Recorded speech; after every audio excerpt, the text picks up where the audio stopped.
Hey folks, welcome back to the channel. Sorry I didn't put out a video last week. I was sick, but I did want to talk a little bit today about some of the things that have been going on economically. Just reading an article today about shipping volumes going through ports here in the US, and I do have to say that things look pretty bleak.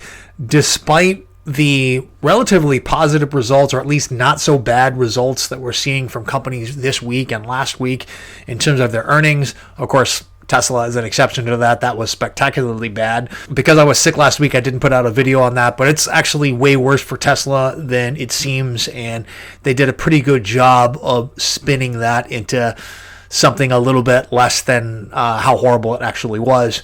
But let's talk about port traffic.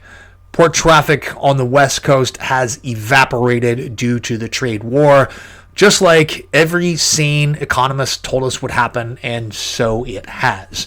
The Port of Los Angeles today is reporting an 11% drop in volumes as of this week, and it's expecting a 35% drop year over year in volumes sometime in the next 2 weeks based on ship departures from China.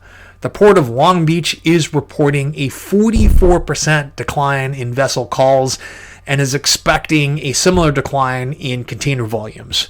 The Port of Seattle, or the ports of Seattle and Tacoma rather, have already reported a 24% decline and are expecting even steeper declines over the next couple of months. Now, in case you thought this was just related to China and just related to shipping on the West Coast, I'm about to disappoint you. Shipping volumes out of New York, New Jersey, and Savannah are expected to be down by 20%. In addition to that, Chinese ports are telling us that there are massive cancellations of ships scheduled to voyage, and containers are starting to pile up in the ports over there. So what does this mean? Well, if you enjoyed the supply chain chaos post-COVID, get ready for the second installment of the franchise, Supply Chain Chaos 2, Stupidest Recession Ever.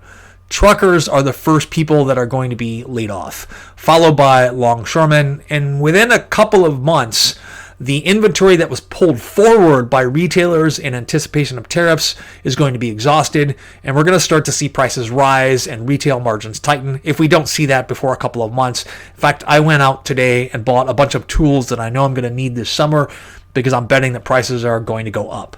So if businesses can't predict the price of goods that they need to sell, and they can't predict how fast they can pass on a price increase, they are going to exercise control over what they can, and that's likely going to be labor expenses, meaning layoffs.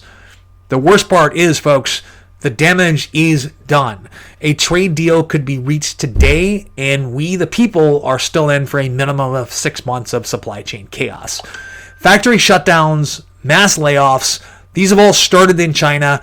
And for what we learned from in 2021, this means that supply chain is going to be messed up for a while.